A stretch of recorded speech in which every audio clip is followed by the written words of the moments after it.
오늘부터 언제까지가 될지는 모르겠지만 오늘부터 사도행전이라는 성경, 신약 성경의 5번째 책을 함께 보려고 합니다. 설교가 끝난 지가 얼마 안 된 것 같은데 또 다시 금방 이 자리에 섰습니다. 주께 감사를 드립니다. 사도행전을 우리가 함께 볼 것인데 제가 가지고 있는 목표는 우리 사도행전 성경에 기록되어 있는 그 자세한 하나님의 일하심을 여러분과 자세히 나누고 싶습니다. 그래서 비교적 성경 자체를 좀 자세히 이 시간 함께 다루려고 합니다.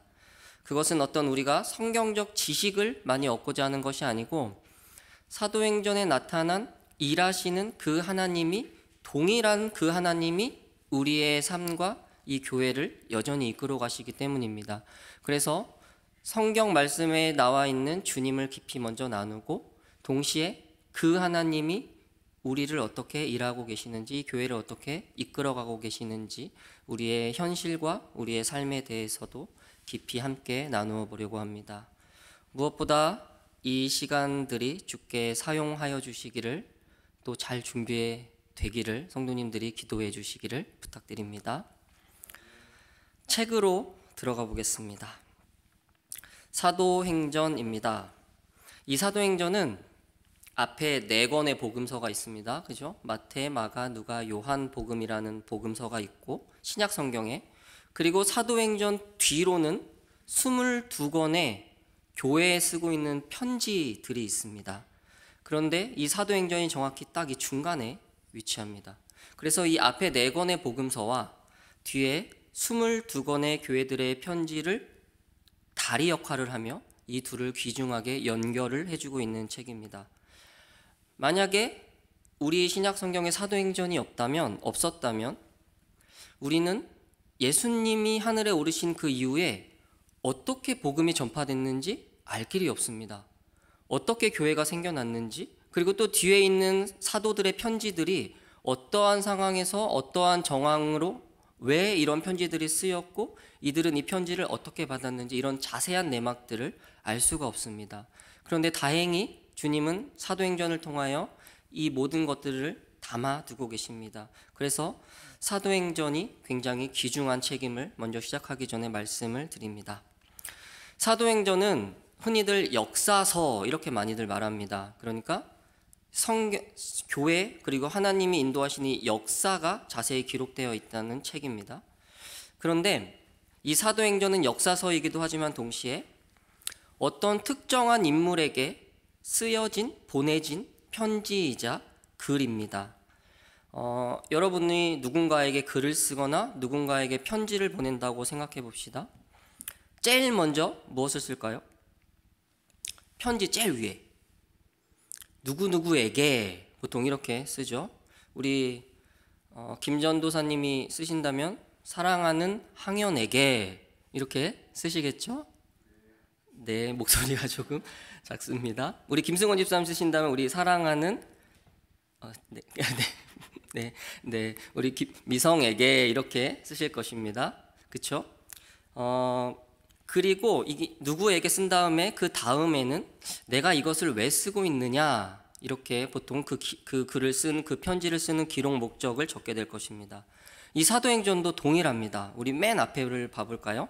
1장 1절에 어떻게 시작하고 있습니까? 데오빌로여 이렇게 시작하고 있습니다. 즉 이 모든 글과 책은, 이 편지는 데오빌로라는 사람에게 쓰고 있습니다. 우리는 어떤 글을 쓰거나 책을 쓸 때 요즘에는 그냥 어떤 대형 출판사들이 막 찍어내서 인쇄를 해서 이렇게 출판을 하고 판매를 하고 이렇게 되는데, 이 당시 이 성경이 쓰여질 당시는 그런 시대가 아닙니다. 그런 시대가 아니고 무슨 인쇄술이 있는 것도 아니고, 그리고 이 당시에 글을 쓰는 이런 종이들이 굉장히 비쌌기 때문에 글 하나하나가 굉장히 귀했습니다. 그래서 이 당시에는 어떠한 특정한 좀 높은 인물에게 어떤 사람들이 이렇게 펜을 들어서 자세히 그 글을 써서 그 사람에게 전달하는 것, 이것은 이제 헌정하는 글이라고 합니다. 그래서 이 사도행전도 데오빌로라는 사람에게 어떠한 사람이 이렇게 그 사람에게 헌정하는 글이다, 이렇게 이해하시면 좋을 것 같아요. 그래서 그 데오빌로라는 그 사람에게 이 글을 쓰고 있는 사람이 무엇인가 알리기 위하여 기록하였다, 이렇게 이해하시면 됩니다. 그러면 우리가 데오빌로라는 사람에게 이 글을 썼다, 이런 걸 알았죠. 그럼 그 다음에는 보통 뭐가 나옵니까? 이제 이 글을 내가 왜 썼는가, 이것이 나올 텐데, 우리 1절 데오빌로의 다음을 한번 보실까요? 성경을 함께 보시면 독특한 표현이 나옵니다. 내가 먼저 쓴 글에는, 이렇게 되어 있죠. 무슨 말이냐면 이 지금 쓰고 있는 사도행전이 첫 번째 글이 아니라는 소리입니다. 이거 말고 내가 당신에게 먼저 쓴 글이 있다, 그러면서 그 글이 무엇인지 1절 2절에서 설명을 하고 있습니다. 사도행전의 기록자는 전통적으로 누가라는 사람입니다. 누가 많이 들어보셨죠? 이 누가라는 사람이 무엇을 썼을까요? 네, 누가복음이라는 성경을 썼습니다. 많이 들어보셨죠? 그 누가복음을 기록하고 있는 누가라는 사람과 동일한 사람입니다. 그러니까 여기서 먼저 쓴 글이라고 말하고 있는 것은 누가복음을 가리키고 있습니다. 그러니까 데오빌로라는 사람에게 누가라는 사람이 쓴 글이 있는데 먼저 쓴 글은 누가복음이고 지금 다시 두 번째로 쓰고 있는 것이 사도행전이라는 말입니다. 그리고 이 두 개의 책은 하나의 묶음으로 된 하나의 책입니다. 우리 증거를 한번 살펴보겠습니다. 성경에 증거가 있습니다. 누가복음 1장으로 가보겠습니다. 누가복음 1장 1절에서 4절까지입니다.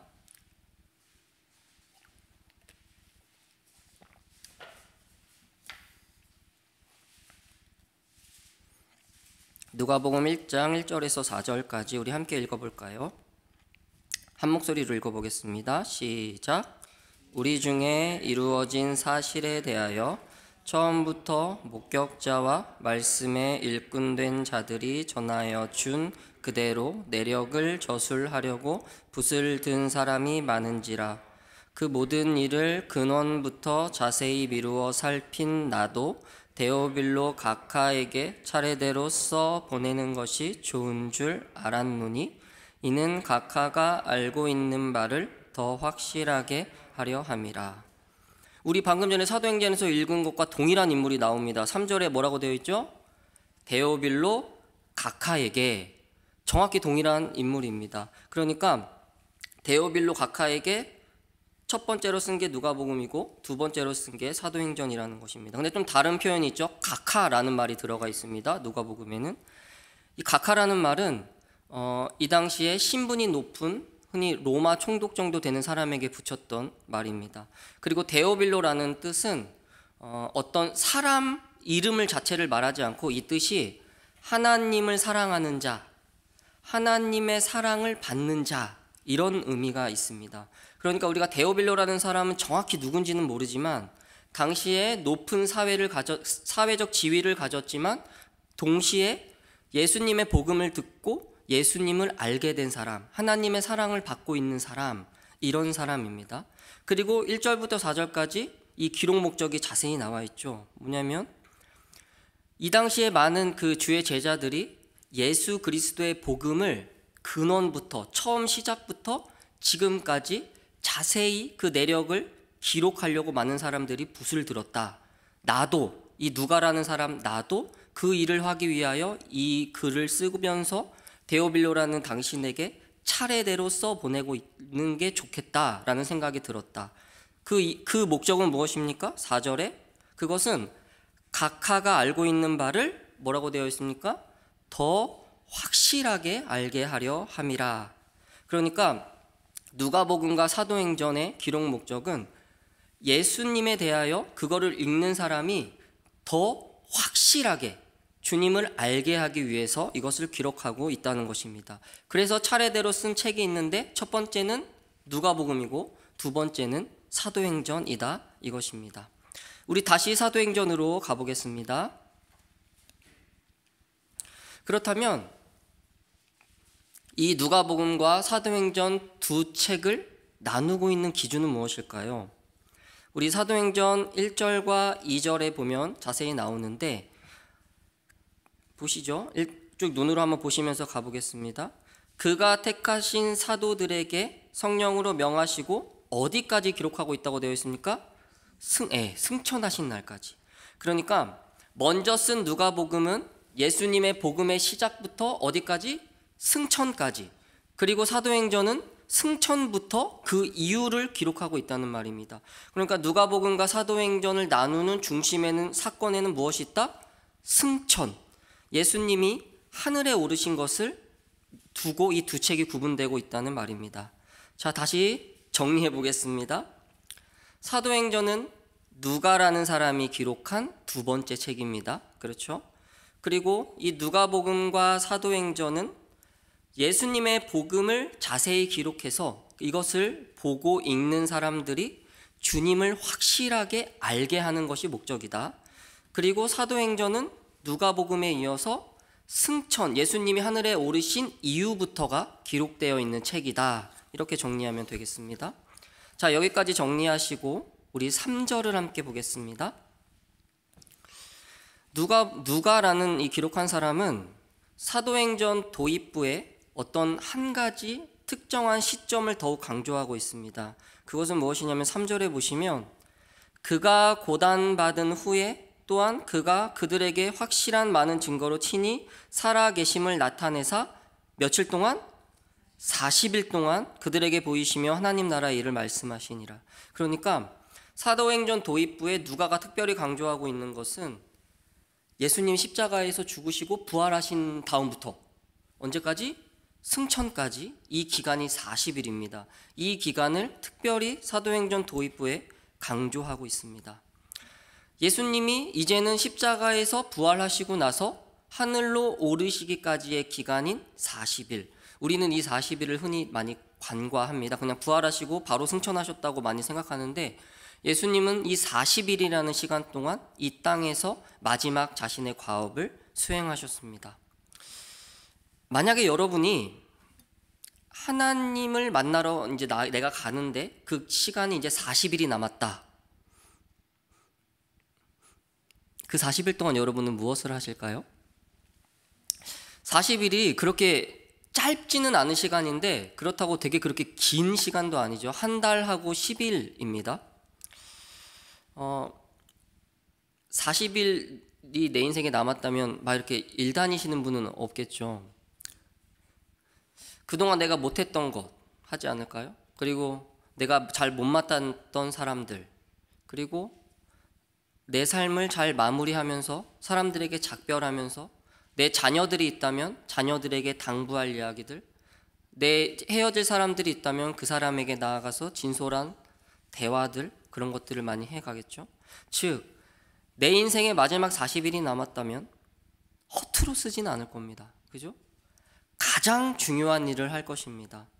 예수님은 어떻게 보면 가장 중요한 이 40일의 시간 동안 정확히 딱 두 가지를 하셨습니다. 그게 3절에 기록되어 있는 내용입니다. 첫 번째는 부활하신 자신의 몸을 세상에게, 제자들에게 직접 보이셨습니다. 친히 많은 증거로 나타내 보이셨다. 이게 첫 번째이고, 두 번째는 그 다음에 나와 있는 하나님 나라의 일을 그들에게 말씀하시니라. 이게 두 번째입니다. 여러분은 예수님이 부활하신 것을 어떻게 알게 되셨을까요? 질문이 이상한가요? 여러분은 예수님이 부활하신 것을 어떻게 알게 되셨습니까? 성경에 써 있으니까요. 그렇죠? 이렇게 대답하겠죠. 뭐 저런 질문을 하느냐? 그러면 성경의 기록자들은 예수님의 부활을 어떻게 성경에 쓰게 되었을까요?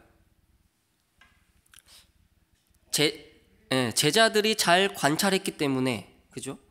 그런데 그게 중요한 게 아닙니다. 우리가 부활한 것을 알게 되었고 성경에 그 내용이 기록된 것은 예수님이 친히 자신의 모습을 사람들에게 보이셨기 때문입니다. 만약에 예수님이 십자가에 죽으시고 부활하셨고 승천하셨는데 이것을 아무에게도 보이지 않았다고 생각해 봅시다. 아무도 안 보이는 데서 혼자 부활하셨고 아무도 안 보이게 하늘로 올라가셨다. 그러면 아무도 예수님이 메시아인지 몰랐을 겁니다. 그리고 성경에도 당연히 기록되지 않았을 겁니다. 그냥 우리는 우리가 부활한 것을 당연히 알고 있다 이렇게 많이 생각하지만 예수님은 몸부림치면서 이 40일 동안 내가 부활한 것을 제자들에게 친히 보이셨습니다. 우리 말씀을 하나 찾아볼까요? 고린도전서 15장입니다. 제가 읽어드려 보겠습니다. 고린도전서 15장 함께 눈으로 보시죠. 3절에서 8절까지입니다.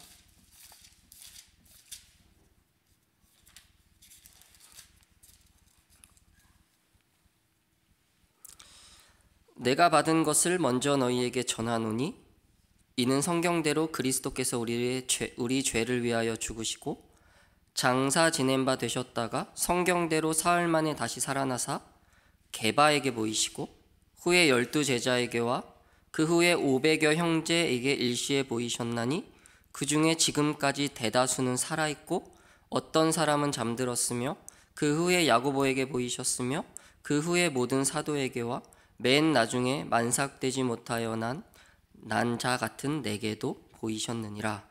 아멘. 예수님이 40일 동안 가장 중요하게 생각한 것은 이것입니다.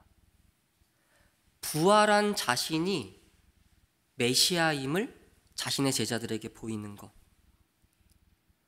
어떤 환상이나 꾸며낸 이야기나 어떤 환각이나 이런 것들을 너희들이 믿게 하여 어떤 그러한 불확실한 믿음을 너희에게 주려고 그렇게 하시는 분이 아니고 그들의 눈에 부활한 자신의 몸을 보게 하여 그들의 손으로 직접 만지게 하고 그들과 함께 밥을 먹고 함께 대화하며 그들이 두 눈으로 똑똑히 부활한 예수 그리스도를 보게 만들어서 제자들의 패배와 제자들의 슬픔과 절망을 기쁨과 승리로 바꿔주시는 것. 너희가 기다리던 메시아가 바로 나다. 지금 보이시는 이 예수님은 십자가 고난을 지시고 가시는 예수님과는 다릅니다. 이 죽음을 이기시고 완전히 승리하신 그 부활의 영광의 몸으로 제자들에게 친히 나타나 보이시고 그들과 밥 먹고 그들과 대화하고 창자국을 손으로 만져보게 하고 내가 너희의 구원자이고 내가 너희의 메시아라는 것을 그들의 눈에 보이게 하시는 것. 이것이 예수님에게 가장 중요한 일이었습니다. 이 40일 동안 예수님의 사역에서 첫 번째가 부활한 자신을 직접 보이신 것이라면 두 번째는 뭐라고 했습니까? 하나님 나라의 일을 말씀하시니라. 보이신 그 제자들을 모아놓으시고 하나님 나라에 관한 일을 말씀하셨습니다. 그러면서 주님은 승천하시기 전에 마지막으로 4절과 5절에서 이렇게 당부하십니다. 4절과 5절을 함께 보시죠. 사도와 함께 모이사 그들에게 분부하여 이르시되 예루살렘을 떠나가지 말고 내게서 들은 바 아버지께서 약속하신 것을 기다리라. 요한은 물로 세례를 베풀었으나 너희는 몇 날이 못되어 성령으로 세례를 받으리라 하셨느니라. 제자들을 이렇게 모으신 후에 예수님이 승천하시기 전하여 이렇게 말씀하십니다. 너희에게 성령이 임할 것이니까 이제는 예루살렘을 떠나지 말고 기다리라고 하십니다. 이 말씀은 누가복음 24장 49절과 동일하게 연결이 되어 있는데 이것도 제가 읽어드리겠습니다. 누가복음 가장 끝장입니다. 우리 누가와 사도행전이 같은 사람이 기록하고 있다고 말씀드렸잖아요. 누가복음 24장 49절은 이렇게 되어 있습니다. 볼지어다 내가 내 아버지께서 약속하신 것을 너희에게 보내리니 너희는 위로부터 능력으로 입혀질 때까지 이 성에 머물라 하시니라. 동일한 말씀이죠. 사도행전에서는 예수님이 성령으로 너희가 세례를 받을 것이라고 말씀하고 계시고 누가복음에서는 위로부터 능력이 덧입혀진다고 하십니다. 그때까지 너네는 아무것도 하지 말라고 하세요. 내가 곧 하늘로 올라갈 것인데 너희는 막 이제 너희 때가 되었다고 막 뭘 하는 것이 아니라 기다리라고 하십니다. 자, 다시 정리하면 부활 후 승천하기까지 40일 동안 주님은 이 두 가지를 하셨습니다. 하나는 예수님이 부활하신 자신의 몸을 친히 제자들에게 보이셨다. 그리고 두 번째는 하나님 나라에 관한 일을 말씀하시며 성령을 너희에게 보낼 것이니 그 능력으로 너희가 덧입혀질 때까지 기다려라. 이 말씀입니다. 여기까지가 오늘의 본문입니다. 지금까지 나눈 이 말씀들을 가지고 여러분과 몇 가지 적용을 해보겠습니다. 여러분은 하나님에 대하여 얼마나 알고 계십니까? 제가 이 질문을 자주 드렸죠. 지식적인 질문이 아니라는 것을 알고 계실 겁니다. 우리와 하나님은 사랑하는 관계입니다. 그렇죠? 사랑하는 관계는 서로 잘 알아야 합니다. 잘 모르는 존재와는 사랑을 사실 할 수가 없어요. 그죠? 그 사람을 알아야지, 어떤 사람인지 알아야 그 사람과 사랑할 수 있습니다. 그 사람을 제대로 알지 못하는데 처음 만난 사람이 나한테 와서 나 당신 사랑해요. 그 말은 성립이 안 되는 말이죠. 왜냐하면 나에 대해서 전혀 모르는 사람이니까. 내가 사랑하는 아내, 내가 사랑하는 자녀, 내가 사랑하는 이웃들, 그 사람에 대해서 알아야죠. 내 아내가 무엇을 좋아하는지, 우리 남편은 무엇을 좋아하는지, 내 자녀들은 어떤 걸 좋아하는지, 또 어떤 걸 싫어하는지, 또 내 아내, 내 남편의 성품은 어떤지, 또 내가 관계를 맺는 이웃들, 우리 교회 지체들은 어떠한 성품을 가지고 있는지. 그렇다면 이렇게 다시 한번 여쭤볼게요.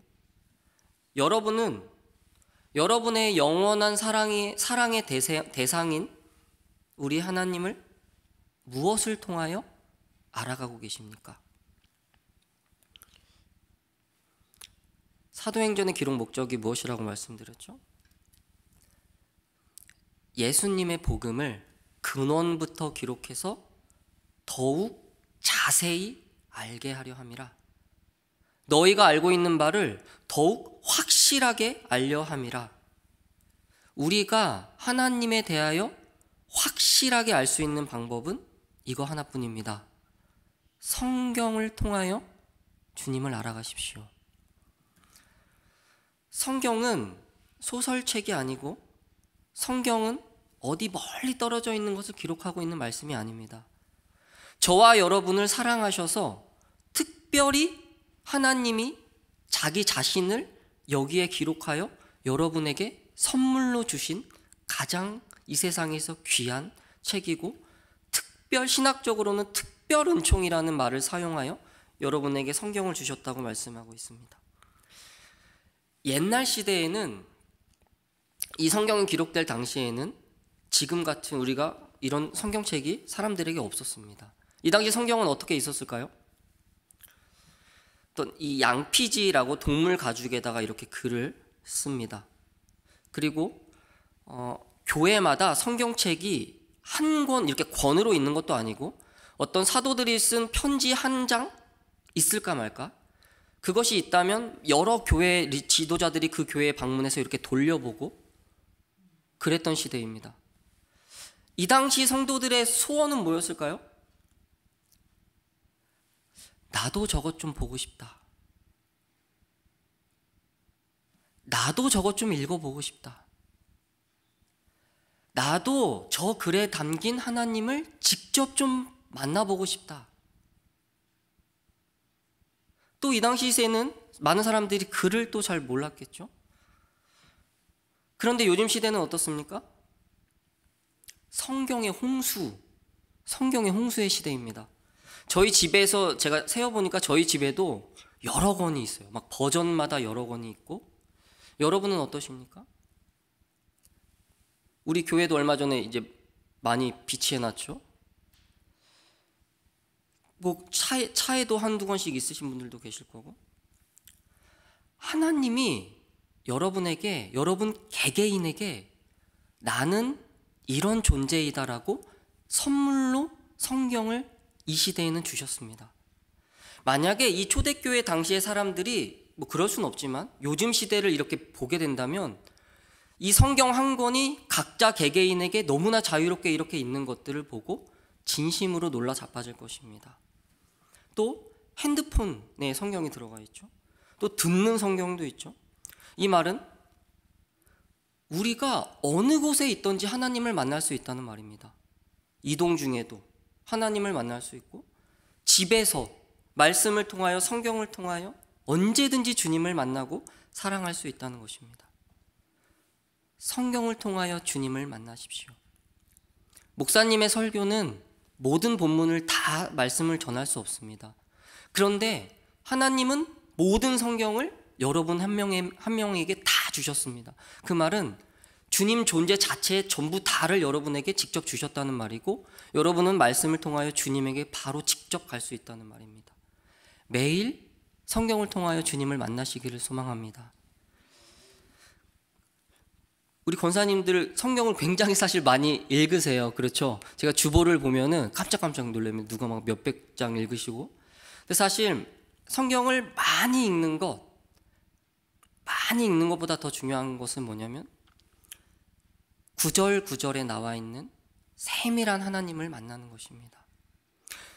지금 우리가 보는 번역본이 좀 어려우실 수 있어요. 좀 어려우시다고 생각되면 목사님의 안내로 요즘에 쉬운 번역들이 있습니다.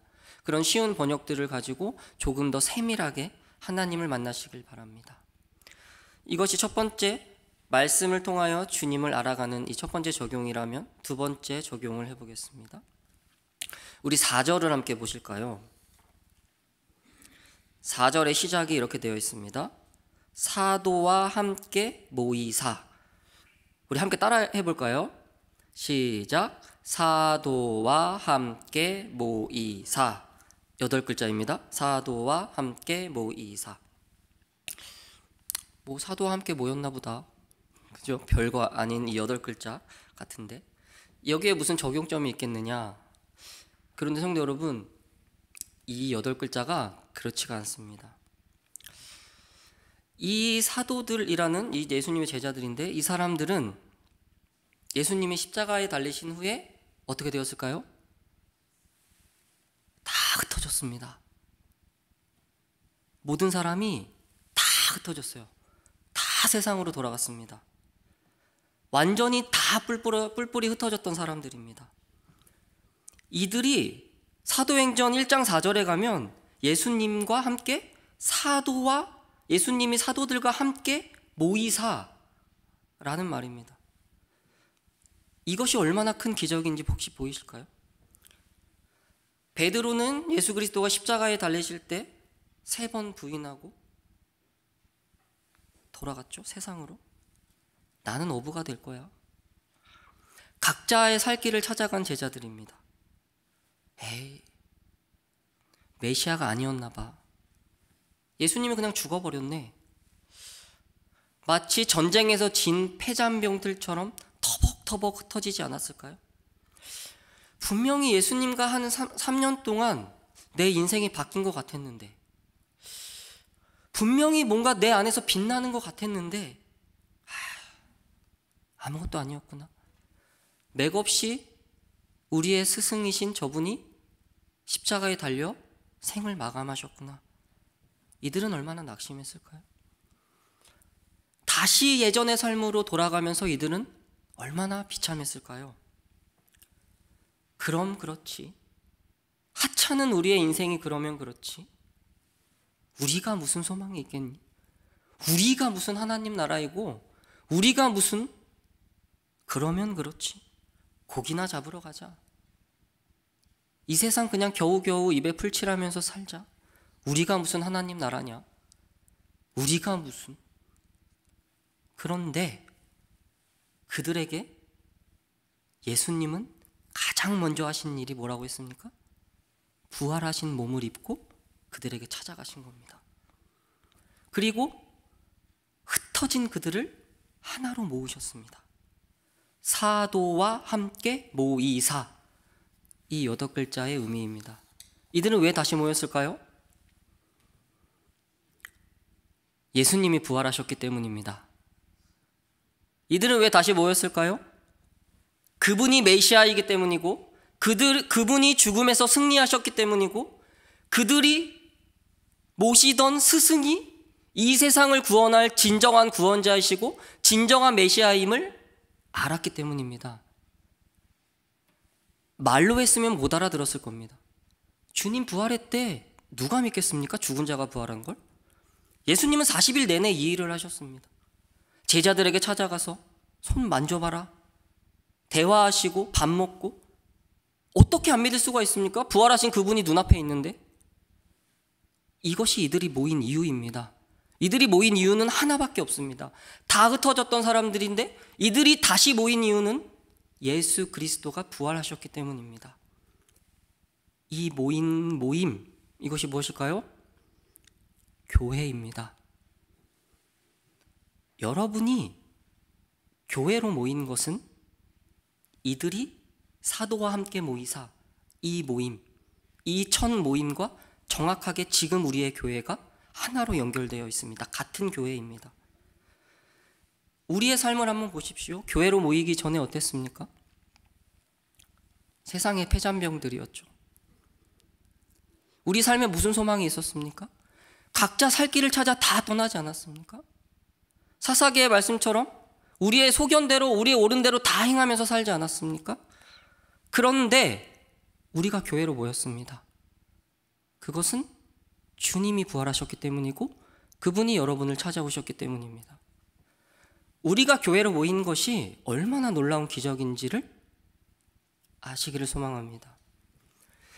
이 다시 모인 이 제자들, 막 뿔뿔이 흩어졌던 제자들이 예수님의 부활과 함께 모였을 때 이들은 어떤 표정을 짓고 있었을까요?